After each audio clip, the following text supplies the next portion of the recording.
이렇게 나가는 이 상태를 지금 얘기하고 있지 않느냐.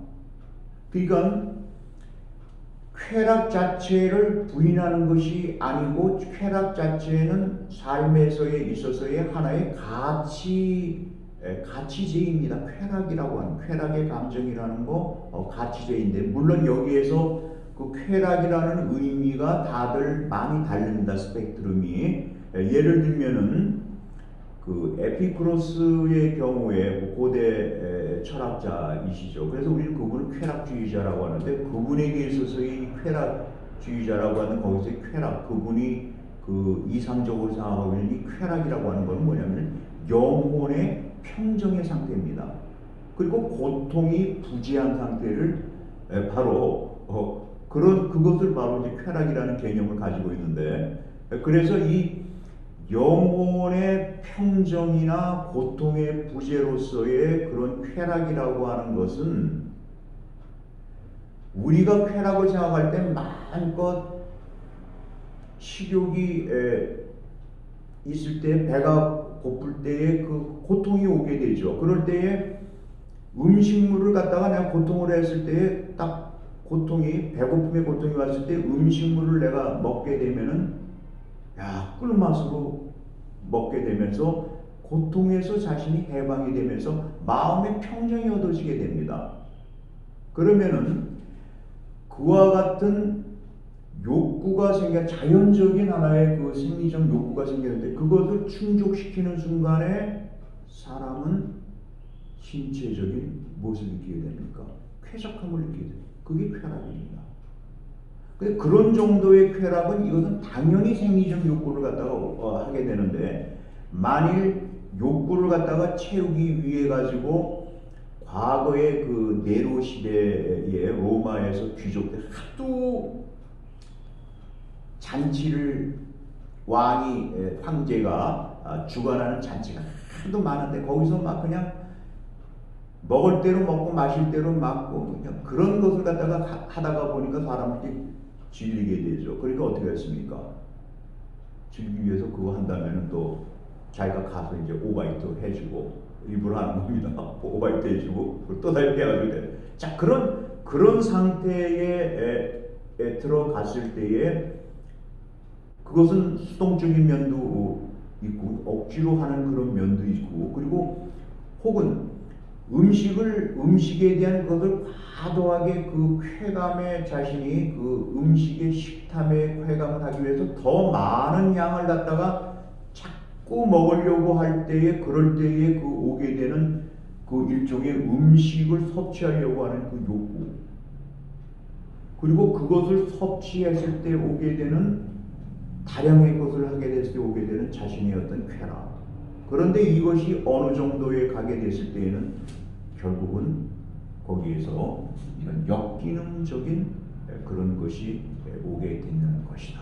그렇기 때문에 그것은 돈의 소유도 마찬가지로, 돈을 자신이 벌게 됐을 때 더 많은 돈을 벌게 되고, 또 더 많은 돈을 벌게 되면 또 벌고 또 벌고 또 벌고 또, 그래서 돈을 버는 것에 의해서 돈의 소유의 양 자체에 대한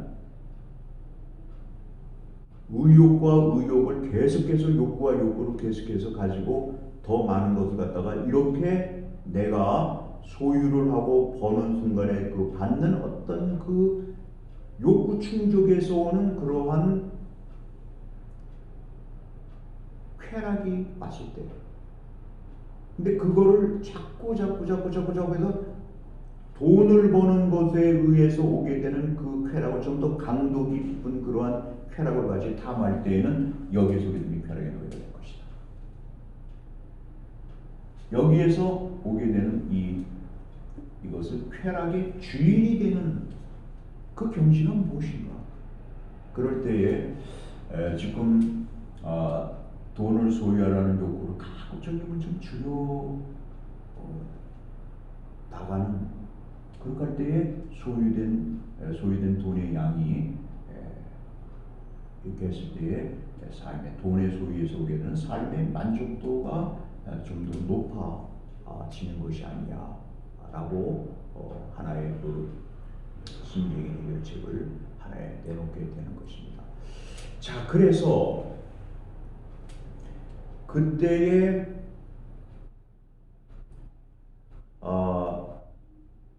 그러면은 여기서 오는 이 행복한 삶과 만족한 삶이라고 하는 것은 결국은 이런 거를 이제 고대 그 선철은 이런 것을 이제 제시를 했죠. 바로 여기서 이 관조적 삶입니다.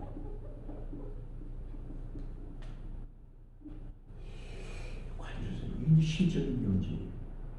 그러니까 이 관조적 삶이라고 하는 것은 물론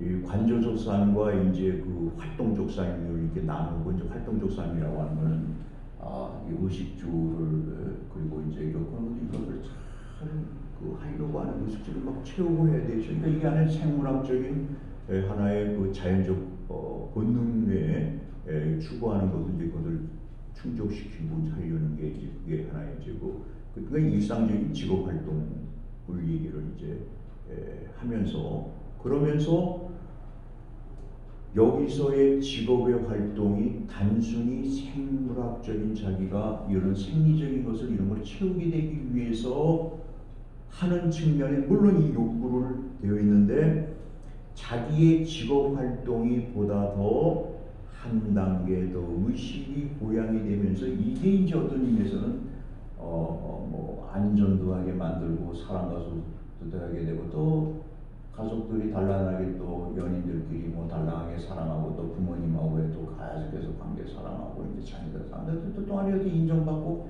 자연 자아 실현을 하는 것대로 이게 순리적으로 그러니까 과잉되거나 과소되지 않고 그래서 순리적으로 이렇게 나가는 거는 바로 이것이 우리들이 보게 되는 바로 이런 삶의 만족도를 결정짓는다라고 보통 우리가 보통 사람은 그렇게 그 어떤 건전한 그런 삶으로 나가는 뜻이 얘기를 해주고 있는데 여기에서 정말 가장 이 관조적 삶이라고 하는 것이 무엇이냐 관조적 삶 어떻게 관조적 삶이냐 이것은 자족감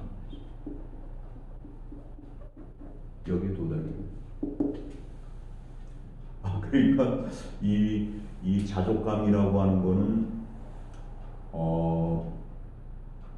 돈의 소유량이 자기가 원하는 것에서 어느 정도 도달이 되었기 때문에 자기가 자족감을 가지고 그래서 신적인 자족감으로 볼 때에 신적인 자족감으로 자신이 이제 이것을 생각할 때에 이 자족하는 거 소위 어떤 이 자족의식 상태이기 때문에 이게 이제 정신성이죠. 정신적 활동성의 개념으로도 이제 들어가 있는데 이거는 단순히 이 관조사는 단순히 어떤 것은 이게 무슨 상태적이고 감정을 넘었습니다. 그러니까 자족감이 오게 되죠. 뭔가 자기가 충족이 되고 만족하다고 하는 뭔가 그 만족으로 가게 되는 뭔가 활동으로 이렇게 오게 됐을 때에는 자신이 자족감으로 자신이 만족하게 되는데 여기에서 이 봤을 때는 대표적으로 정말 이 만족이 다른 게 아니라 지고의 만족이라는 것은 당연히 완전 자족한 거예요. 이 상태가 관조적 삶의 경지이고 이게 이제 지고의 복락으로 가게 되는 지구의 복락이라고 하면 자족하는 것이죠. 그래서 그런 그 현세에서 살면서 그런 걸 보여줬던 그 하나의 그 일화가 있지 않겠습니까? 그러면 디오게네스라고 하는 선철이죠. 고대 그리스의 선철인데 디오게네스가 있는데 디오게네스는 이게 통에서 이렇게 여기서 이제 살았습니다. 통에서 여기 이제 개들이 옆에 그림들을 보는 게 나와요. 개들이 아주 이게 왜냐면 기억이 안 돼. 개들처럼 저렇게 좀 자족하며 살아라. 개들이라고 하는 존재들은 어떻습니까? 자기가 무슨 뭐 스마트폰을 갖는다든가 그게 아니라 개들은 따스한 의식주가 이렇게 잘 되어 있고 이제 먹을 수 있고 뭐 여기에서 의라고 요새는 동물들에 대해서 옷도 입혀주고 이제 그러지만 걔는 천연적인 자기의 털을 가지고 있으면서 그럼 더 따스하고 그리고 이제 먹는 거 이렇게 배가 찰 정도로 먹는 걸 가지고 있고 주거지는 뭐 특별히 무슨 뭐 호화의 무슨 뭐 큰 고대 광고는 무슨 100평 아파트짜리 200평 주택을 요구하는 게 아니죠. 자기 방에서 두고 해서 그렇게 지내면 이렇게 걔들에게 자족하게 되는 그래서 있는데 이 디오게네스가 지금 있는데 알렉산더 왕이 그 당시 방문했죠. 하도 디오게네스의 철학자의 그 고명을 듣고 근데 이 양반이 해야 되는데 왔는데 그 자기 이제 그 장군들 뭐 부하들을 데리고 왔죠. 가지고 디오게네스에게 현자가 디오게네스에게 나에게 무엇이든지 원하는 게 있으면 얘기하시면 내가 해주겠습니다. 얘기하니까 디오게네스 철학자가 척임이 말했습니다. 손을 이렇게 했죠. 하면서 방금 당신 방금 여기 있지 말고 옆으로 좀 비켜주시오. 나는 이 120 이것만 가리지 말아 주십시오. 이거였습니다. 이게 자족한 거죠. 이 자족한 삶 중에 하나. 그 자체로 행복해요. 이런 하나의 대답을 줄 수 있는데 요새도 이제 그 자연인들의 그 TV에서도 많이 그 프로를 해주고 많이들 그 자연인의 삶에 대해서 해가지고 많이들 공감들도 얻게 되는데 근데 그 자연인들 가운데 어디 10년 뭐 20년 거기서 혼자서 사시는 거죠. 깊은 곳에든 자기가 자신의 집을 짓고 혼자 살면서 자연인들 가운데 상당되는 분들이 이런 고백을 합니다. 그쪽으로 자신이 그 다 사람들과 그 도시 혹은 사람들이 모여 있는 데를 다 떠나가지고 자기가 사는 거는 여기서 상처를 더 받고 실망도 하고 그리고 몸에 병환도 오고 그런데 여기 와가지고 정말 살아가니까 여기 와서 뭐 사는 거는 자기가 조그만 이제 그 텃밭 갖고 가면서 혹은 거기에 나 있는 나물이라든가 뭐 이런 것들을 잘 이렇게 해가지고 이제 캐서 먹고 그러면서 의식주를 갖다가 벌써 다 그 해결하고 혼자 있으니까 그렇게 마음이 여기 오니까 정말 자유를 얻었습니다. 그런 고백하는 분, 자유를 얻었습니다. 자유를 얻었습니다. 이게 아닐까요? 다시 말하면 과도한 물욕, 과도한 명예욕, 이 과도성, 이게 이제 자연성으로 이게 가는 게 아니라 이게 이제 자꾸 과도하게 가게 되는 과잉 이런 것이 여기에서 자연인 생활하면서 바로 이것이 벗겨져 내려가면서 돈을 소유하려고 하는 욕구가 점점 돈을 더 많이 소비해야 돼요. 자연인도 돈이 뭐 필요하겠죠. 해서 어느 정도 자기가 뭐 해가지고 가서 물건도 좀 뭐 살 때가 있지 않겠습니까? 일용품도 좀 사야 돼. 그럼 돈도 좀 있어요. 그러나 그것 때문에 돈을 소유하는 더 많이 돈을 소유하는 욕구가 아니라 이런 돈을 더 많이 소유하는 욕구가 자연인의 생활로 가서 혼자의 그 삶을 살면서 점점 적어집니다. 결국엔 자신이 가지고 있는 소유된 돈의 양 거기에 자족을 하는 이 자족 상태가 있습니다. 이게 일종의 그분 같으신 경우도 어떻게 보면 관조적 삶에 도달된 것이 아닌가라고 규정할 수 있으면서 그러면서 이 관조적 삶이라고 하는 것은 첫째는 뭐냐면은 더 많이 돈을 소유하는 욕구. 그래서 여기서 더 많이 돈을 소유하려고 하는 욕구는 바로 무엇이냐면은 이 욕구에 있어서의 순기능적으로 갈 때는 자기가 돈을 소유하려고 하는 욕구는 뭐냐면은 이 욕구가 많이 욕구해서 남이 가게 되면 돈의 양이 많게 되고 돈이 많게 되면 욕구를 가게 되면 뭡니까? 이거는 뭐예요? 어디다 기여하느냐? 관자조사. 좋은 삶, 선한 삶에 기여를 하려고 할 때는 여기서 돈의 욕구가 돈의 양이 적은 사람이든 돈의 양이 많은 사람이든 그것은 거기에서 이미 다른 차원에서 그에 있어서는 자족하는 나이가 이렇게 했더니 아프리카 오지에서 여러 가지 전염병의 그런 창고란 곳에 가가지고 내가 여기서 참 돈을 갖다 더 많이 소유해가지고 거기에 기금을 더 많이 줘가지고 아프리카죠. 우리 한국에서 살아갈 때 참 물질적인 거 혹은 병이라든가 이런 것 때문에 운명적으로 열쇠 속에 놓여서 괴로워하는 사람들이 좀 되겠다. 자꾸만 많이 벌어야 되겠다. 그런 거였습니다. 유명한 예가 있어요. 어떤 한 스님이신데 이미 이제 작고하신 분이시죠. 스님이신데 그분이 이제 그 무소유라고 하는 그 책을 수십 년 전에 내셨죠.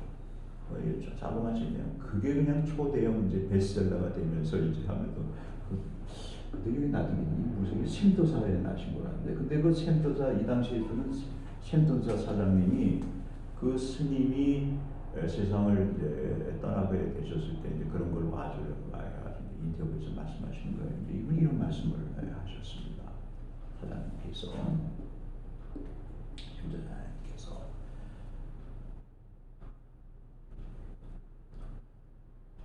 인쇄를 이제 붙여줘야 되지 않겠습니까? 인쇄를 붙여주게 되는데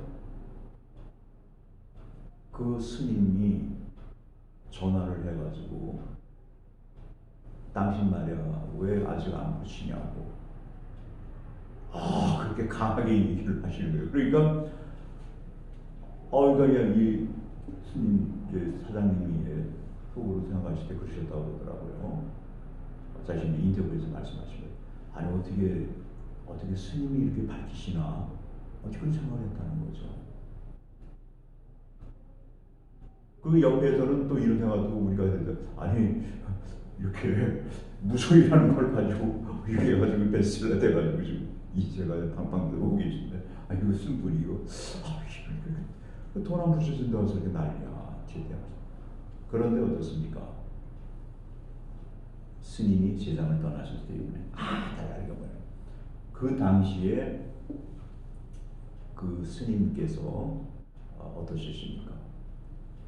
아이들 그 진학을 했는데 학비가 없어서 못 괴로워하는 학생들 여러 명을 자기가 해가지고 학비 지원을 해줬어요. 마치 자신의 자식들, 정신적인 자식들과 같이 해가지고 그 지원. 그러니까 뭐냐면은 학비를 내줘야 될 거 아니겠습니까? 학비를 내줘야 할 때 만약 인쇄가 안 들어오면 안 붙여지게 되면 뭡니까? 애들 쫓아오다 그런 것이었을 것이다. 놀랐어요. 이 경우는 막 돈을 소유하려고 하는 욕망은 돈을 더 많이 소유하려고 하는 뭐 욕망에 사로잡힌 건 아닌데 여하튼 돈을 더 많이 소유하려고 합니다. 근데 돈을 소유하기 위한